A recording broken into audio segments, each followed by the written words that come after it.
छत्रपती संभाजी महाराज की जय. मी मध्ये बसलेलो त्यांच्या दोघांच्या मध्ये आणि मी जास्त बोलत नव्हतो. खूप लोकांनी कमेंट पण केली माझ्या मित्राच्या मराठी बोलू चॅनलवरती. तर त्याच्या पाठची गोष्ट अशी की एक तर पहिलाच तो चित्रपट आता पण मला असं अंग थरथरतंय माझं. मी रिव्ह्यू टाकला ठीक आहे, तेव्हा मला वाटलेलंच काही औरंगाच्या अवलादी बोलणारच कमेंटमध्ये की है ना की हा पिक्चर फिक्शन आहे किंवा काय. मी मध्ये एक युट्यूबर आपले श्रीमान लेजेंड त्यांच्या पण युट्यूबवरती बघितलेलं की खूप लोकांनी कमेंट केलेलं आहे की हा मूवी फिक्शन आहे. तर त्यांना मला एकच सांगायचं आहे की जाऊन जरा इतिहासाची पुस्तकं वाचा, त्यात तुम्हाला कळेल की हे फिक्शन आहे की नाही. तुमच्या बापाला पण विचारा औरंगाला, तो पण. नमस्कार मित्रांनो, मी सोहम ब्लॉग्स. आज आम्ही आता छत्रपती संभाजी महाराजांची मूवी बघायला आलेलो छावा. मी तर दुसऱ्यांदा बघायला आलेलो. पहिल्या दिवशी पण बघितलेली फर्स्ट डे फर्स्ट शो. आता परत संडेला पण आम्ही आलो होती, म्हणजे गर्दी तर होती आज. तर मला 4-5 पॉईंट सांगायचे छत्रपती संभाजी महाराजांच्या या मूवी बद्दल, छावा मूवी बद्दल. कारण की पाठच्या मी रिव्ह्यू टाकलेला तेव्हा खूप लोकांना असं वाटलेलं. पहिला पॉईंट म्हणजे हा होता की खूप लोकांना असं वाटलेलं की मला मूवी आवडली नाही. खूप कमेंट पण मी बघितले. तर असं बिलकुल नाहीये. तो जो व्हिडिओ होता त्याच्यामध्ये फक्त एवढं होतं की आम्ही कम्पेअर करत होतो है ना. जी मराठी पिक्चर होता धर्मरक्षक छत्रपती संभाजी महाराज आणि हा जो हिंदी चित्रपट आहे छावा, त्या दोघांचा कम्पॅरिझन मध्ये आम्ही करत होतो. त्याच्यामुळे थोडासा जास्त तो धर्मरक्षक छत्रपती संभाजी महाराज असं आमचं मत होतं की चांगला वाटला बस. बाकी छावा चित्रपट पण हा खूप चांगला चित्रपट. लास्टचे 30 मिनिटं तुम्हाला असे एकदम म्हणजे बोलतात ना शेवटपर्यंत अंगावर काटा येतो. आमच्यातले काही जण तर रडत पण होते. तर खूप मस्त पिक्चर होता. दुसरा पॉईंट म्हणजे की त्या व्हिडिओमध्ये खूप लोक बोलले की मी बोलत का नव्हतो जास्त है ना. जेव्हा मी मध्ये बसलेलो त्यांच्या दोघांच्या मध्ये आणि मी जास्त बोलत नव्हतो. खूप लोकांनी कमेंट पण केली माझ्या मित्राच्या मराठी बोलू चॅनलवरती. तर त्याच्या पाठची गोष्ट अशी की एक तर पहिलाच तो चित्रपट आता पण मला असं अंग थरथरतंय माझं बोलताना. पण बोललो शेवटी आता कोण नाहीये बाजूला बोलायला, तर आज शेवटी बोलून टाकतो जे मनात माझ्या आहे ते. पण मग त्या दिवशी असं झालेलं की एकदम अंगावर काटा आलेला आणि काय बोलायचं काय नाही हे सुचत नव्हतं. तर मग आता आज वेळ तर बोलतो तुमच्याशी. तर असं काय नाही की त्यांच्यामुळे मी बोलत नव्हतो. त्या लोकांना माझ्यापेक्षा थोडं जास्त ज्ञान आहे. 2 मोठी माणसं बसलेली असतात तेव्हा आपण लहान शांत बसू शकतो, एवढंच होतं. बाकी काय नाही. बाकी हा तिसरा पॉईंट असा आहे की जेव्हा हा मी रिव्ह्यू टाकला ठीक आहे, तेव्हा मला वाटलेलंच काही औरंगाच्या अवलादी बोलणारच कमेंटमध्ये की है ना की हा पिक्चर फिक्शन आहे किंवा काय. मी मध्ये एक युट्यूबर आपले श्रीमान लेजेंड त्यांच्या पण युट्यूबवरती बघितलेलं की खूप लोकांनी कमेंट केलेलं की हा मूवी फिक्शन आहे.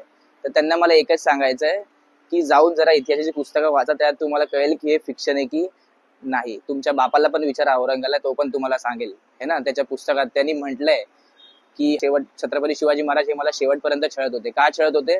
कारण की आमचे छत्रपती संभाजी महाराज होते, त्यानंतर राजाराम महाराज होते, त्यानंतर परत ताराराणी मासाहेब होते. तर एवढं सगळ्यांनी आमचा मराठीचा इतिहास तुम्ही काढून बघा, तुम्हाला कळेल की आम्ही फिक्शन मध्ये जगतो की रियालिटीमध्ये जगतो. बस एवढंच होतं की आमच्यामधलेच 2 जणांनी दगा केला म्हणून छत्रपती संभाजी महाराज पकडले गेले. जर नसते पकडले गेले तर तुमच्या औरंगाला तेव्हाच संपवलं असतं है ना. आणि चौथा पॉईंट असा आहे की चित्रपट हा बघितला पाहिजे की नाही. खूप हा इम्पॉर्टंट पॉईंट आहे. बघा कसं आहे माहिती आहे, आपल्याला आत्ताच्या काळात खूप लोकांना छत्रपती संभाजी, आता मी पाठच्या व्हिडिओ मध्ये म्हटलं पण होतो की खूप माझ्या जे क्लासेसचे मुलं आहेत, मी क्लासमध्ये शिकवतो, तर खूप माझ्या क्लासेसच्या मुलांना छत्रपती संभाजी महाराज फक्त हे छत्रपती शिवाजी महाराजांचे पुत्र आहेत एवढंच माहिती. बाकी त्यांचे पराक्रम हे कोणालाच माहिती नाहीये है ना. तर या पिक्चर मधून आपल्याला हे तरी कळतं, भले त्यांच्या 9 वर्षात त्यांनी काय काय घडवलं, म्हणजे काय काय करामती केल्या, काय काय पराक्रम केले, ते आपल्याला ह्या पिक्चर मधून एवढं समजत नाही. फक्त ते बुरानपूर लुटलं है ना, आपला खजाना ताब्यात घेतला, सगळ्यात ते कळतं आपल्याला.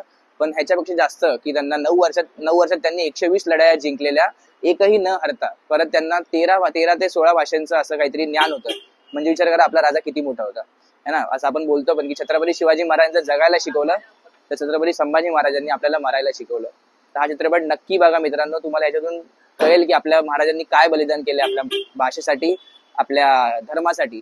शेवटी या पिक्चर मध्ये एक डायलॉग पण आहे की जेव्हा औरंगजेब बोलतो की तुला आता पण छत्रपती संभाजी महाराजांना तो बोलतो की अजून पण तुमच्याकडे चान्स आहे की तुम्ही धर्मांतर करा, पण तरी पण आपला राजा धर्मांतर करत नाही.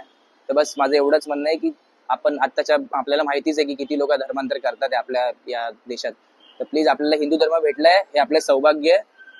तर हे नीट टिकून राहा आणि प्लीज हा पिक्चर बघायला या. शेवटचे 30 मिनिटं मी खरंच सांगतोय, तुम्हाला कळेल की आपला राजा कोण होता. ह्याच्यात तर अर्धा दाखवलं पण नाही. खरा इतिहास तुम्ही बघाल तर अजून तुमच्या अंगावरती काटेल.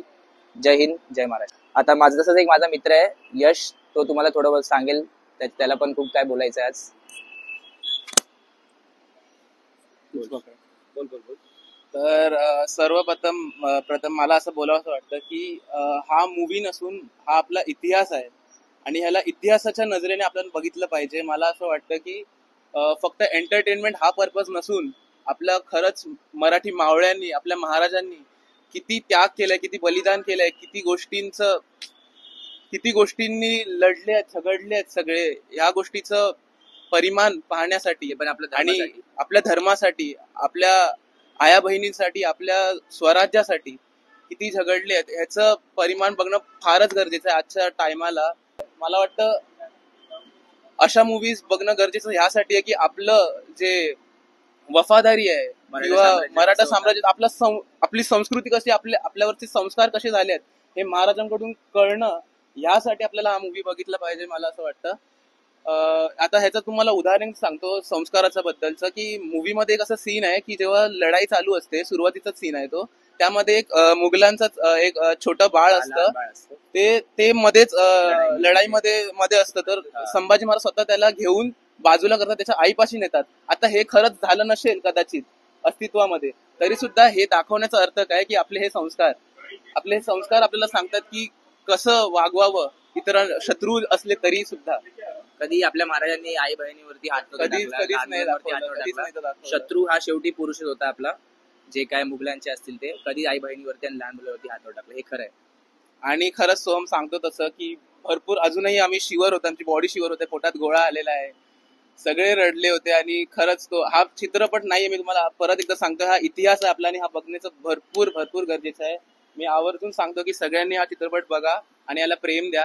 काही क्रिएटिव्ह गोष्टी असतात, लिबर्टी असतात, घ्यावे लागतात, सगळ्याच गोष्टी तुम्हाला आहेत तशा दाखवू नाही शकत, बट हा मूवी खरंच बघणं गरजेचं आहे. आणि आणि हा आपला मित्र सोहम इतके चांगले चांगले व्हिडिओ बनवतात, ह्याला प्रोत्साहन करा, ह्याला लाईक करा, ह्याला शेअर करा आणि सबस्क्राईब करा ह्याच्या चॅनलला. असेच व्हिडिओ हा टाकत राहील आणि मस्त याचे फॉलोअर्स वाढवत राहा. थँक्यू. छत्रपती संभाजी महाराज की जय. जय.